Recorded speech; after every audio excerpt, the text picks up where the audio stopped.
Sorry I'm late, folks. I've been a little busy over spring break and planning for it, as well as showing a couple guests from Japan around Midland. Now, I've been thinking, well, since I'm showing folks from Japan around Michigan, just Midland, my hometown, but why not talk about subjects that come from the land of the rising sun? And so I was thinking to myself, what kind of projects are worthy of review? So I'm thinking so I go to the most reliable source of review-worthy games, obviously, Game Grumps. I'm not gonna check anywhere else. I'm not gonna check a fellow video game reviewer like Angry Joe or Alpha Omega Sin for these kinds of things, but I figured why not? And then I come across these really anime-esque games, they're not even games, they're more like visual novels. There are occasions where you will get choices and all that, but it's more like just a journey that you play on Steam. I don't play Steam that much because I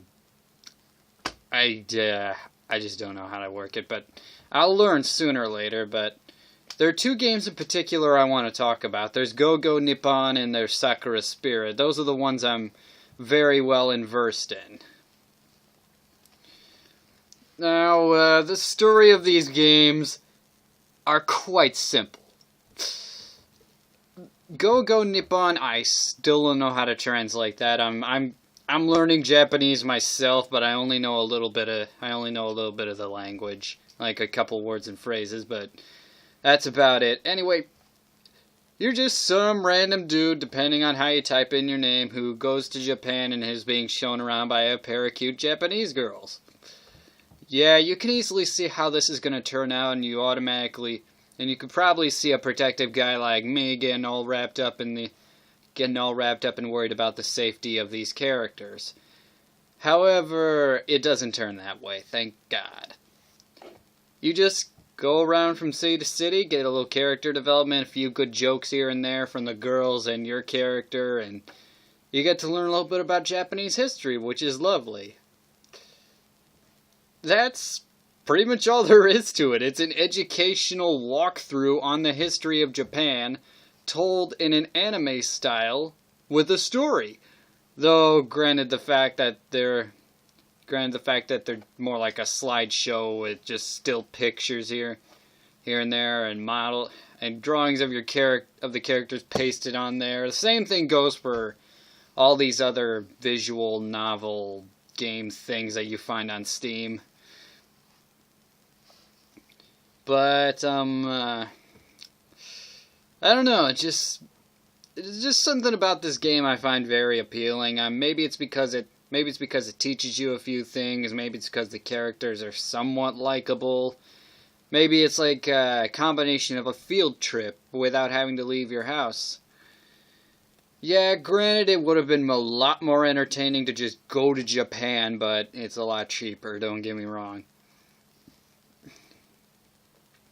Still, I just kind of like this game. I'm pretty sure a lot of people can agree with me on that. Then, of course, there's Sakura Spirit. Boy, this game is going to be tough to review. I'm not going to judge the people who watch people play this game, but boy, I'm trying to do this review without looking like a Class A prevert. So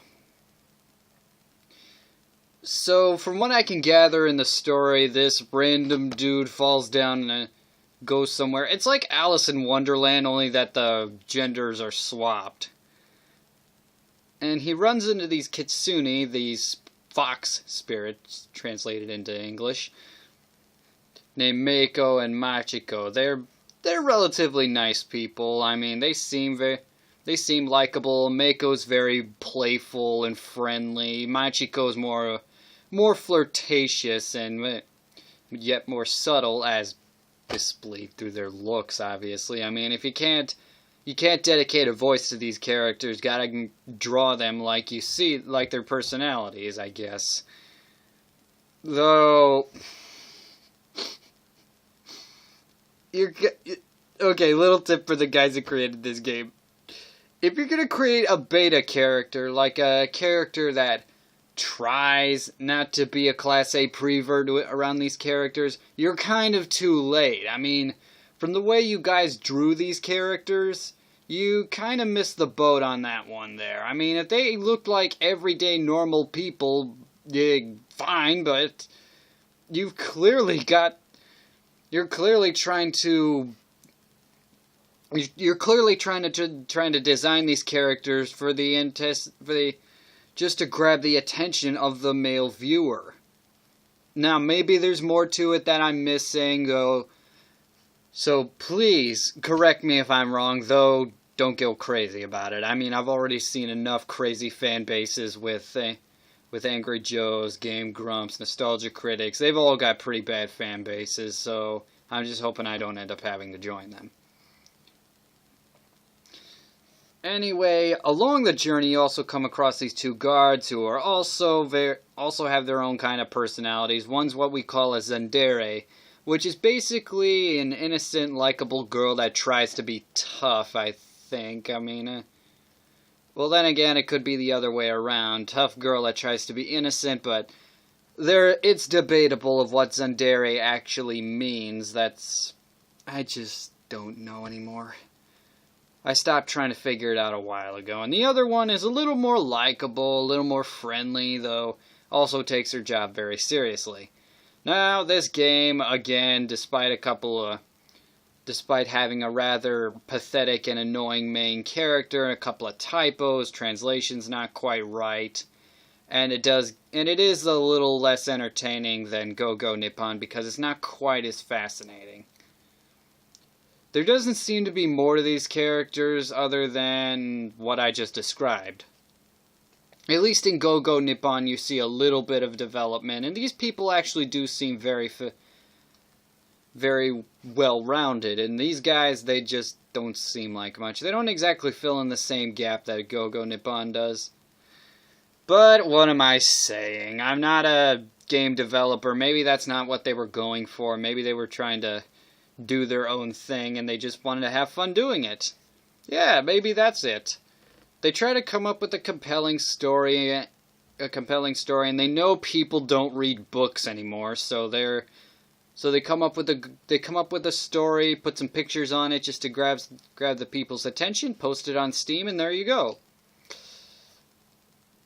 All in all, I'd say these kinds of games in general, though very few, they are pretty entertaining.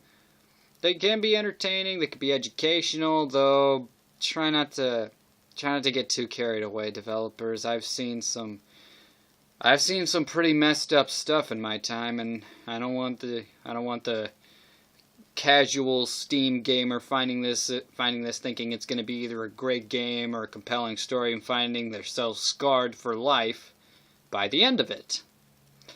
I'm not criticizing the way you work, it just little heads up and no joke there. But overall, if you're interested in trying to find a story told through pictures, dialogue, and, well, a story, and yet you don't want to go buy a book, if you're not the novel kind of person, you can try one of these visual novels and see what you think. All in all, they're pretty entertaining. They're not the best things I've seen in the world, though. I can imagine that they'd be done pretty well. That they could be done pretty well, although, man, I just had this crazy vision of people telling Resident Evil through these kinds of formats. That should be the next game. No, anything can happen, really. So, I hope you enjoyed the video. I'm sorry it was a little late, and as always, have a nice day.